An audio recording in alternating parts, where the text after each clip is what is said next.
Hello and welcome to the next Lukozer retro game review video, and this one is Bounder, released in 1985 from Gremlin Graphics.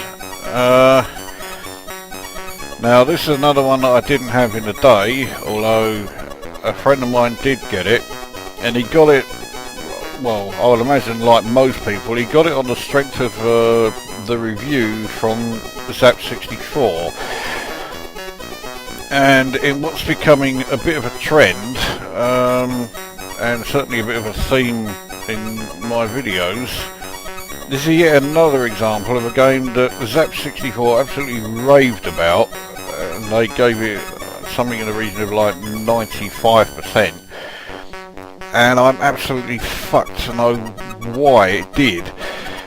When it came out, there were actually two games included. So, as well as Bounder, you also got the game Metabolist. So, you know, some people think that's not bad. You know, you get 10 games, well, not 10, 2 games for your 10 quid. The more cynical, such as me, would think that must mean this game, you know, even Gremlin Graphics themselves didn't think this game was good enough to warrant a 10 quid asking price. So let's see who was right. Here we go.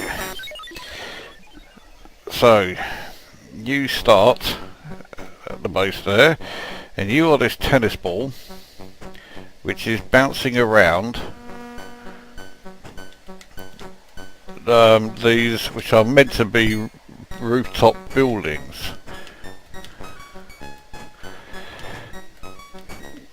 Rooftop buildings, did I say? Building rooftops, there you go.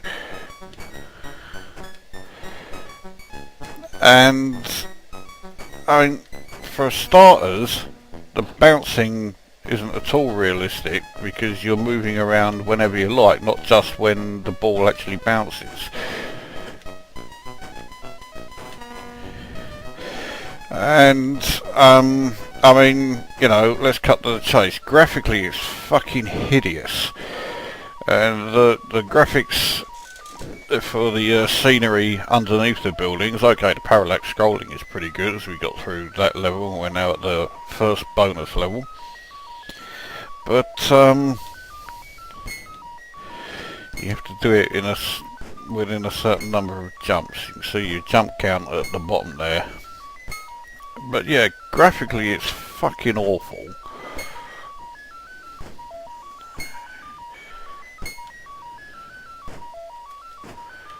Come on, there we go.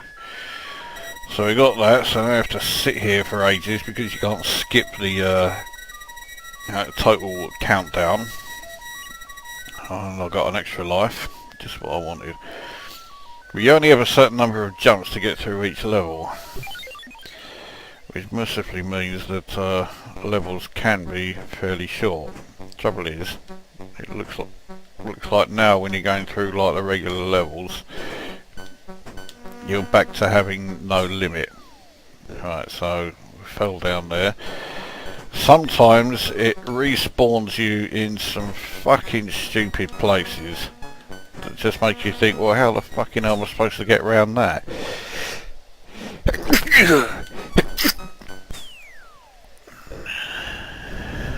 And, you know, I'm really not that sorry that I'm constantly fucking this up, you know.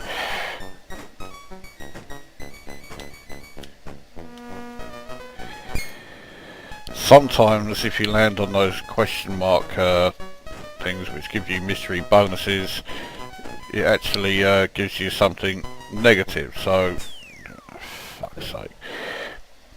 I thought that was my last life. This is my last life, but I'm now, yeah, I had no way of getting around that. So there you go. That's that game over. I'll have one more go and see if I can get past level 2. After time, I think I'll do well to get to, you know, get off level 1, let alone, you know, get any further than that. So this one with the arrow gives you a super high bounce. So the question marks give you a mystery bonus. Sometimes they cause you to lose a life, so you don't want to just go landing on every single one. I fucked up a bit here. Okay. Yeah, well, yeah, I thought it was a bit too good to be true. I was doing relatively well there. But I just think, okay, yeah, it's different. No, you know, there's no denying that. It's a very different idea. I just think it's a fucking boring idea. Why would you want to play? Oh, let's just keep going. You don't have to sit there and wait for the boxing glove to punch you across the line, but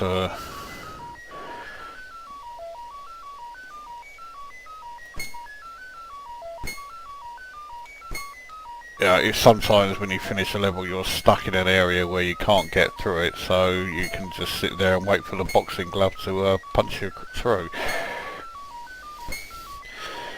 There we go, so I sit for ages waiting for the bonus to go through. But yeah, I mean, yes, it's different. And I'm all for, you know, games that are different most of the time. But I just think the idea of playing a tennis ball supposedly bouncing around the rooftops of buildings that look fuck all like rooftops of buildings is not a very interesting game. Right, yeah, it stuck me in somewhere where I've got no fucking chance of getting out. Oh, here we go.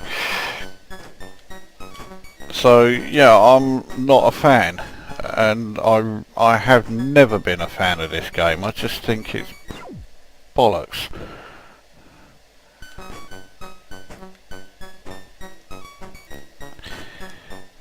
I mean, it's quirky. Yeah, okay, I'll give it that. You know, I won't give it much, but yeah, I will give that. It is quirky. But quirky is not always good. In fact, often quirky isn't good. And that is certainly the case here. It's just fucking...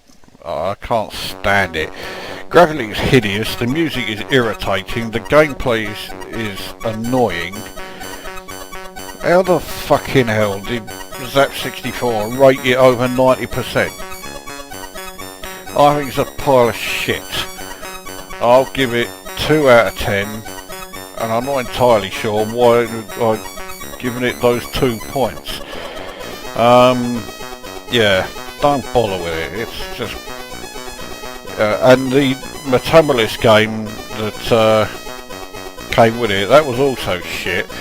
But even though this was the game that, you know, my mate bought, he ended up playing Metabolist more than this, and he didn't like that either. So yeah, what a fucking waste of 10 quid. So there you go, Bounder, absolute bollocks. 2 out of 10, and I can't for the life of me explain why I've even given it 2. There you go, that's that one done. We'll see you at the next video.